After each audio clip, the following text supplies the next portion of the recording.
My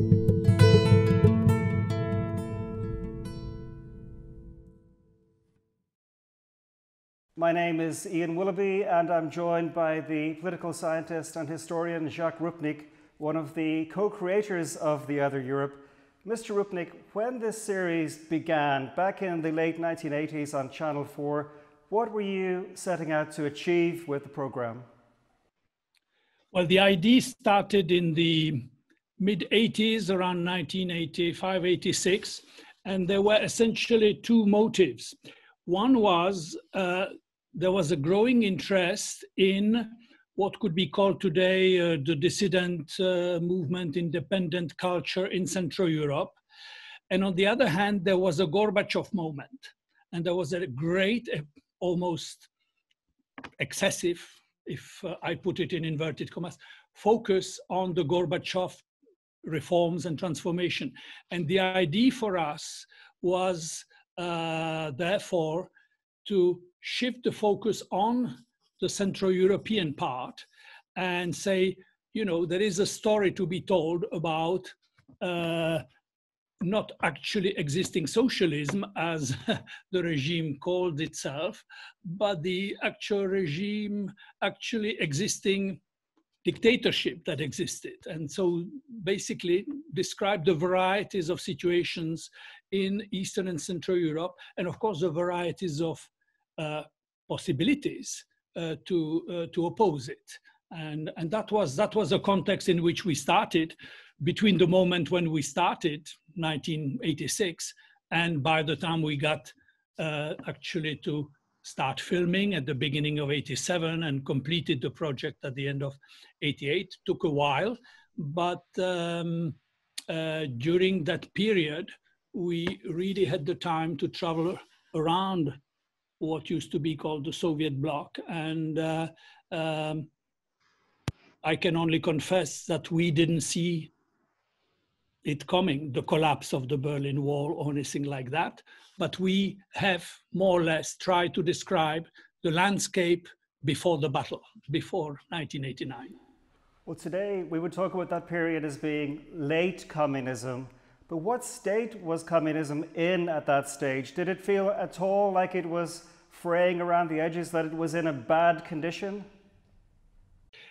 It was in bad condition, but that meant different things in different countries. You had countries where the regime more or less accepted that it could no longer exercise the hold it had on society. And you could see that most explicitly in Hungary and in Poland, where the regime accepted a degree of self-limitation, give a greater space to, in Hungary, independent economic activities, in Poland, greater, let's say, cultural activities or the activities of the Polish church. And then you had regimes such as in Romania, but also in East Germany or in Czechoslovakia, where the regime actually tried, as long as it could, to keep a strong hold on society. So it was compensating sometimes its decay by repressive moves. So what, if one had to describe the overall situation, one could say this was a situation of decay, of the ideological project, decay of the economy, and decay of the Communist Party's stronghold over the society. But then in each country, it manifested itself differently. And that's what we try to say, that this is not a bloc. Don't treat the Soviet bloc as a bloc. There are a variety of situations, there is diversity of situation, and that diversity is a plus. That is something that should be taken into account when you try to understand what's happening in Central Europe. And of course, it played a crucial role in 1989. You had some incredible guests on your program, really interesting people. Did any of them say anything about a feeling that things could end, that communism could collapse? Yes, we interviewed a variety of people, some of them actors within the system, but of course, given my own personal interest, we moved very much to interviewing actors who were operating outside the system. And of course, here again, you know, to arrange an interview in Prague with Václav Havel at the beginning of 1988 took quite a lot of organizing, and it was not an obvious thing to do. Having an interview with György Konrád in Budapest at the end of 1987 was not a big deal. In fact, the very tone of that, if you compare the two interviews, you have two leading writers, Havel, Konrád, okay? One says, people think, they come here, they look around, they say they can't see anything terrible happening. They think, what are they complaining about?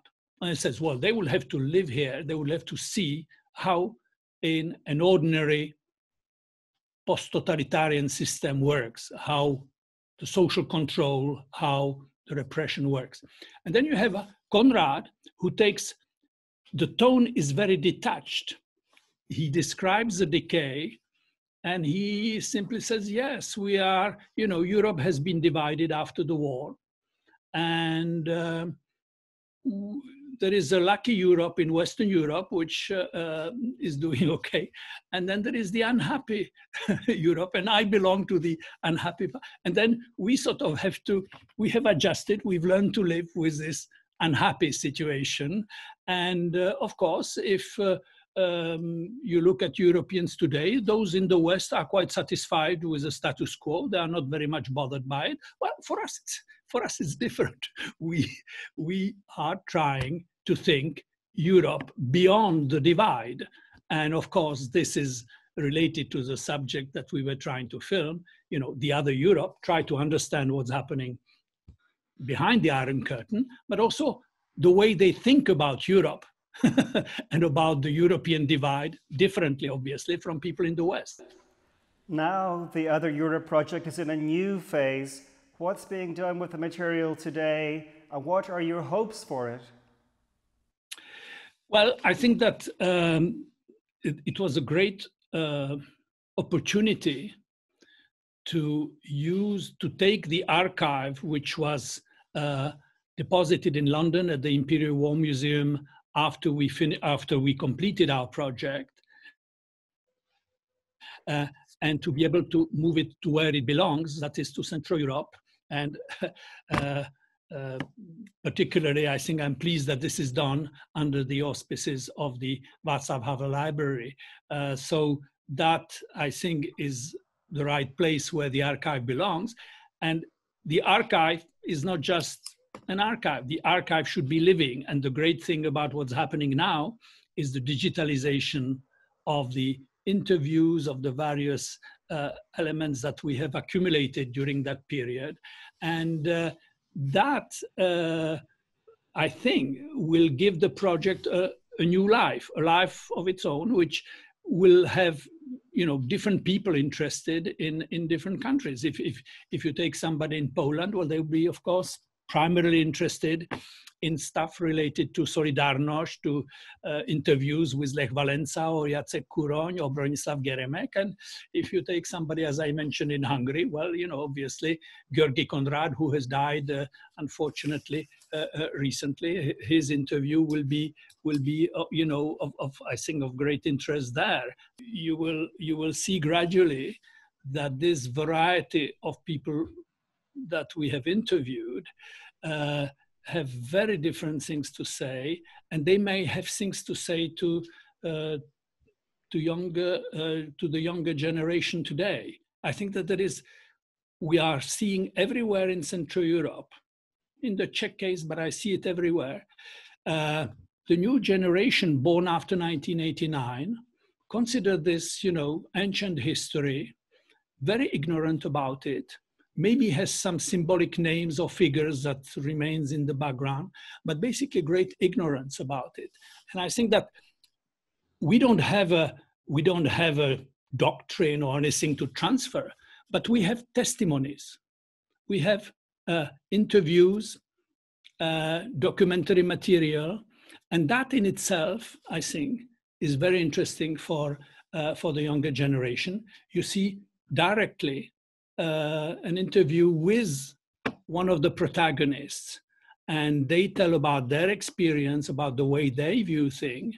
And that, I think, is sometimes more effective than a very didactic approach. You know, if it was a lecture or if it was something that was neatly structured.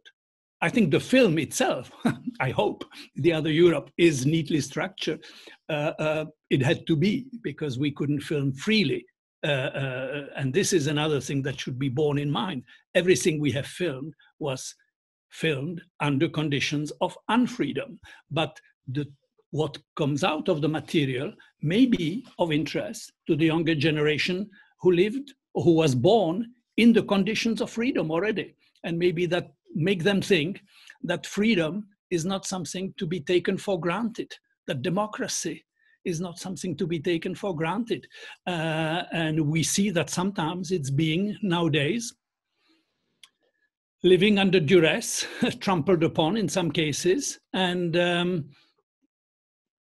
thinking about that period before '89 may be a good start to remember what was at the core of the endeavors of the period after 1989. Let's hope so. Thank you very much, Mr. Rupnik. I'm afraid we're out of time now, but let's look at some excerpts from the interviews from the project The Other Europe.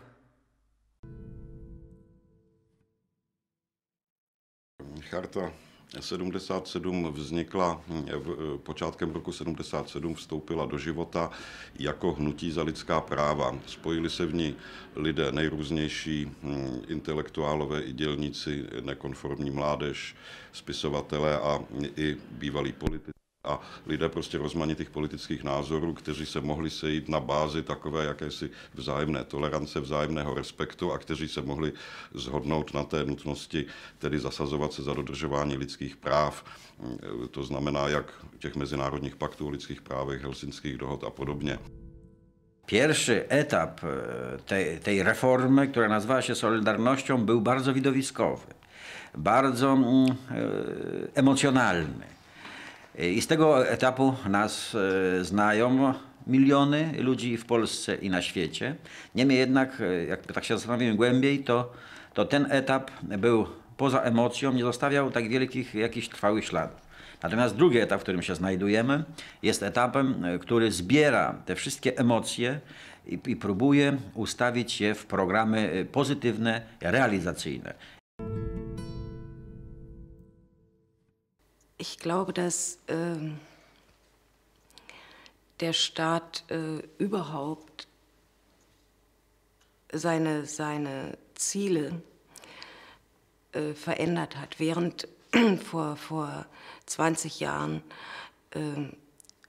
die ideologischen Dogmen sehr viel stärker waren, stehen nun so ökonomische und ganz pragmatische Probleme im Vordergrund. Also das sieht man an der Rolle, die andere Währung, also die westdeutsche Währung oder überhaupt.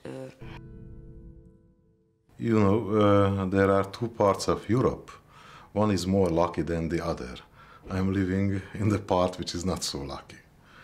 So I'm not so pleased by this partition, because I am, with a lot of people who are living here, the loser. And the loser is never satisfied with the status quo.